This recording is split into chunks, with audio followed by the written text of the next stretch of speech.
우리가 신앙생활하면서 주의해야 할 것이 있습니다. 하나님의 은혜가 너무나 당연한 것처럼 여겨질 때가 있습니다. 우리가 살아가는 것, 우리 일상의 삶 가운데 모든 것이 당연한 것처럼 여겨질 때가 있죠. 그러면은 우리의 삶이 이렇게 느슨해지는 거예요. 우리 하루하루 살아가는 것이 사실은 하나님의 은혜고 하나님의 돌보심이고 또 하나님의 인도하심인데 그것이 눈에 보이지 않고 우리가 건강하게 살아가고 뭐 밥도 잘 먹고 또 직장 생활도 잘하고 자녀들도 잘 크고 교회 신앙 생활도 잘하는 것 같고 이런 모든 것들이 어느 순간 당연한 것처럼 여겨질 때에 사실 위기가 올 수가 있습니다. 하나님의 은혜를 놓치는 순간, 하나님의 은혜를 제대로 찾지 못하고 잊어버리는 순간 우리 영적인 삶이, 영적인 감각이 무뎌지게 되어지고요. 또 이것이 거기에만 있는 것이 아니라 영적으로 하나님의 은혜를 제대로 집중하지 못하고 하나님의 은혜 가운데 제대로 나아가지 못하고 이런 삶이 매너리즘으로, 영적인 매너리즘으로 또 마음이 세상을 향해서 주체 없이 나아갈 때가 있더라는 것입니다. 그러다 보면은 실수하게 되고 넘어지게 되고 또 이런 크고 작은 죄 가운데에도 빠지게 되는 것이죠.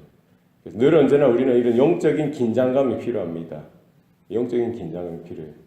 그래서 막 이렇게 늘 이렇게 바짝 긴장하는 것은 아니지만 느슨하게라도 이런 균형을 잘 맞추어서 하나님의 주신 은혜 또 하나님의 주신 여러 가지 좋은 것들이 있음에도 늘 우리는 하나님의 그 은혜 가운데 집중하기 위해서 말씀과 기도의 삶을 게을리하지 않고 이렇게 영적인 이런 긴장감을, 탄력을 우리는 늘 유지하는 것이 필요합니다. 그래서 우리 스스로 이런 것들을 늘 준비하고 늘 연습하고 또 하나님의 임재를 또 하나님의 은혜를 놓치지 않도록 늘 이렇게 스스로 하나님 앞에 어떻게 서야 될지 늘 고민하고 생각하고 그 은혜 가운데 붙들려지는 저와 여러분 되셔야 할 줄로 믿습니다. 오늘 본문에 보면은 이스라엘의 사사 에훗이 죽고 나서 또 이스라엘 가운데 문제가 생겼어요. 오늘 본문 1절에 보면은요. 에훗이 죽으니 이스라엘 자손이 또 여호와의 목전에 악을 행하매. 영적인 지도자가 잘 있다가 죽고 나서 이스라엘 가운데 뭐가 생겼습니까? 또 하나님의 목전에 하나님 보시는데 악을 저지르는 거예요. 죄악을 저지릅니다. 넘어지는 것이죠.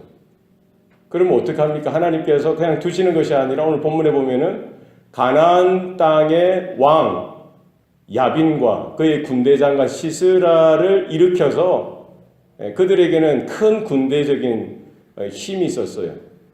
철병거 900승도 있고요. 아주 강력한 군사들도 있어서 그들을 일으키셔서 이스라엘을 공격하도록 하시고 그리고 20년 동안 이스라엘을 이렇게 못살게 굴도록 하셨던 것입니다.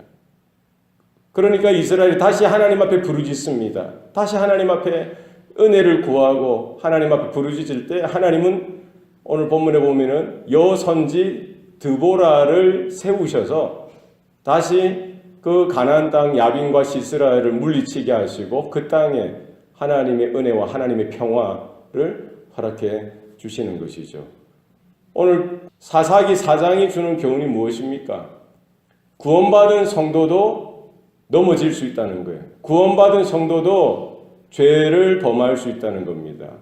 하나님의 크신 은혜를 경험했음에도 불구하고 다시 하나님의 은혜를 망각하고 하나님 앞에서 죄된 삶으로 돌아갈 수 있다는 겁니다. 문제는 뭡니까? 우리가 죄를 지으면 하나님의 구원에도 불구하고 우리가 죄를 지으면 하나님과의 관계가 금이 가고 깨어지는 겁니다. 하나님의 은혜를 받아야 우리는 제대로 살 수 있는데 그 하나님의 은혜가 우리 가운데 오지 않는 거예요. 그러니까 죄를 범하고 나면은 이제 더 이상 찬양이 기쁘지 않습니다. 기도의 삶이 제대로 되지 않아요. 예배의 자리로 나오는 것이 그렇게 설레지도 않습니다. 이런 것들을 우리가 잘 진단하고 파악을 해야 됩니다. 우리 삶 가운데 하나님께서 우리가 죄를 지었음에도 불구하고 우리가 타락했음에도 불구하고 하나님은 그래 그럼 그렇게 살아.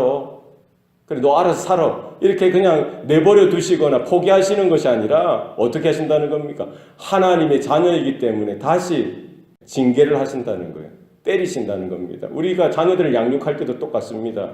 우리 자녀들이 순종하면서 부모님 말씀 가운데 잘 자라는 것이 좋은 것이지, 자기 멋대로 자기가 좀 컸다고 해서 세상 친구들과 어울리면서 못된 짓만 하고 불순종하면은 그것을 그래 너 인생이니까 너가 알아서 하세요 하는 부모가 어디 있겠습니까?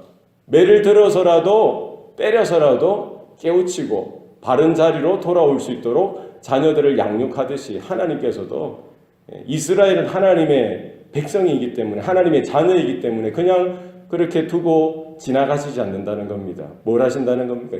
징책하신다는 거예요. 징계하신다는 겁니다. 어떻게 징계하십니까? 오늘 본문에는 가나안 땅, 가나안의 그 야빈과 시스라, 그 강력한 군대를 일으켜서 이스라엘을 치도록 하시고요. 20년 동안 그들을 학정하도록, 학대하도록 내버려 두시는 거예요. 이것은 오히려 하나님의 사랑이고요. 하나님의 은혜요. 하나님의 긍휼하심이에요. 인생의 막대기, 인생의 채찍을 통해서 하나님의 자녀들을 때리시는 것, 그 하나님의 마음도 괴로운 것인 거예요. 하나님의 마음도 슬프신 겁니다. 그럼에도 불구하고 때려서라도 그들이 깨닫고 하나님의 말씀으로 다시 돌아오고 하나님의 은혜로 세워지기를 원하셨던 것입니다. 이스라엘 백성들이 어떻게 합니까? 하나님 앞에 다시 부르짖는 겁니다. 이 부르짖는 것은 뭡니까? 그것을 깨닫고 자복하고 회개하고 하나님의 은혜를 구하는 것이죠. 우리에게 필요한 것이 있습니다. 우리가 넘어지지 않도록 주의해야 합니다. 수많은 유혹들이 있습니다. 늘 언제나 우리의 마음과 믿음을 흔드는 세력들이 있어요. 그래서 우리는 늘 영적으로 긴장하고 넘어지지 않기 위해서 하나님의 은혜에 더 가까이 나아가야 합니다. 그러나 혹여나 넘어졌을 경우에, 혹여나 죄 가운데 빠졌을 경우에 우리는 그 자리에 오래 있어서는 안 됩니다.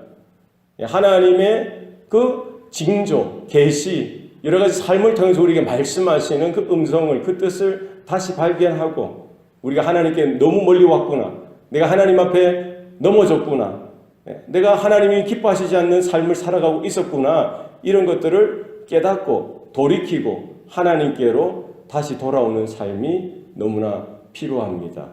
우리가 하나님께 돌이키고 하나님을 찾을 때에 하나님은 다시 불쌍히 여겨주시고 또 하나님이 준비하신 은혜로 구원을 주시고 회복을 주시는 줄로 믿습니다. 하나님께서는 어떻게 하십니까? 그렇게 돌이키는 이스라엘 가운데 회복의 기회를 주십니다. 구원을 해주세요.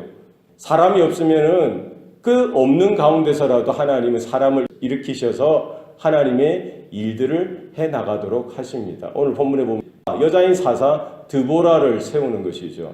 당시 이 여자는 약자입니다. 약자 중에 약자죠. 능력이 없는 사람의 그런 상징으로 쓰이는 거예요. 그럼에도 불구하고 하나님은 그것이 문제가 아니더라는 거예요.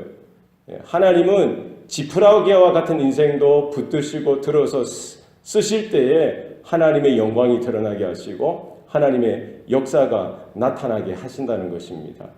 사람은 사람들 이렇게 따지고 형편 따지지만 하나님은 정말 하나님의 말씀에 귀를 기울이는 자, 하나님의 말씀에 신뢰하는 자, 하나님 앞에 믿음으로 준비된 자를 하나님은 준비하셔서 그를 통해서 하나님의 일을 해나가시는 것을 볼 수가 있습니다. 여자임에도 불구하고 그런 조건, 그런 모습이 문제가 아니라 오히려 하나님의 말씀이면은 내가 내 목숨을 다하여 내 생명을 다하여 순종하기 원합니다 하는 그와 같은 사람을 통해서 하나님은 일을 하시고 또 하나님의 역사를 나타내시더라는 겁니다. 여선지 드보라를 통해서, 유일한 여자 사사죠. 이 드보라를 통해서도 하나님께서는 역사하시고 그 잔인무도한 가나안 땅의 야빈뿐만 아니라 시스라까지 아주 하나님의 지혜 가운데 그들이 철저하게 허물어지게 하시고 패하게 하셔서 다시 이스라엘을 구원하시고 회복하시는 일들이 나타나게 하셨던 것입니다. 여선지 드보라뿐만 아니라 오늘 본문에 보면은 야엘이라고 또 다른 여인의 손길을 통해서 그 가나안 땅의 군대 장관이 비참하게, 아주 비참하게 죽임을 당하게 하심으로 하나님의 영광을 회복하시고 나타내셨던 것을 볼 수가 있습니다. 우리가 영적인 이런 균형 감각을 우리가 늘 유지할 수 있기를 바랍니다. 하나님의 은혜가 내게 귀하다는 사실을 늘 깨닫고 우리가 하나님 앞에서 우리가 믿음을 늘 지킬 수 있도록 여러 가지 죄의 유혹과 또 여러 가지 힘든 상황 가운데 넘어지지 않도록 우리는 영적으로 깨어 있어야 할 것입니다. 혹 넘어졌더라도 혹 죄 가운데 빠졌더라도 우리는 즉시 돌이켜서 하나님의 은혜를 다시 회복하고 하나님의 구원의 삶을 살아드리는 저와 여러분 되시기를 축원합니다. 기도하시겠습니다. 살아계신 아버지 하나님, 오늘도 우리에게 은혜 주시니 감사합니다. 오늘 말씀처럼 우리 하나님의 은혜가 우리의 삶 가운데 가장 귀한 것임을 깨닫게 하시니 감사합니다. 하나님이여, 좌로나 우로나 치우치지 않게 하시고 늘 영적으로 또 하나님의 은혜 가운데 붙들려서 바로 서서 믿음으로 걸어가며 믿음으로 달려가는 주의 성도들의 삶이 되게 하여 주시옵소서. 수많은 죄의 유혹들이 있습니다. 우리 영적으로 간파하게 하여 주셔서 유혹에 흔들리거나 넘어지지 않도록 도와주시고 우리의 마음이 하나님의 말씀 위에 반듯하게 서서 이 모든 것들을 말씀으로 물리치고 하나님이 주시는 지혜와 용기와 믿음으로 이겨나갈 수 있도록 도와주시옵소서. 우리에게 주시는 여러 가지 고난이나 환난이 오히려 하나님께서 우리를 깨우치시고 다시 돌이키게 하시는 하나님의 또 다른 은혜의 손길인 것을 깨닫게 하시고 우리가 그 자리에서 다시 일어나서 하나님의 은혜로 하나님의 그 임재 가운데 다시 나아갈 수 있는 또 그와 같은 믿음이 일어날 수 있도록 도와주시옵소서. 오늘 하루도 주의 자녀들 또 권속들 가정마다 교회 가운데 하나님의 돌보심과 또 하나님의 이끄심이 나타나도록 주장하여 주옵소서. 모든 것 감사드리고 예수님 이름으로 기도합니다. 아멘.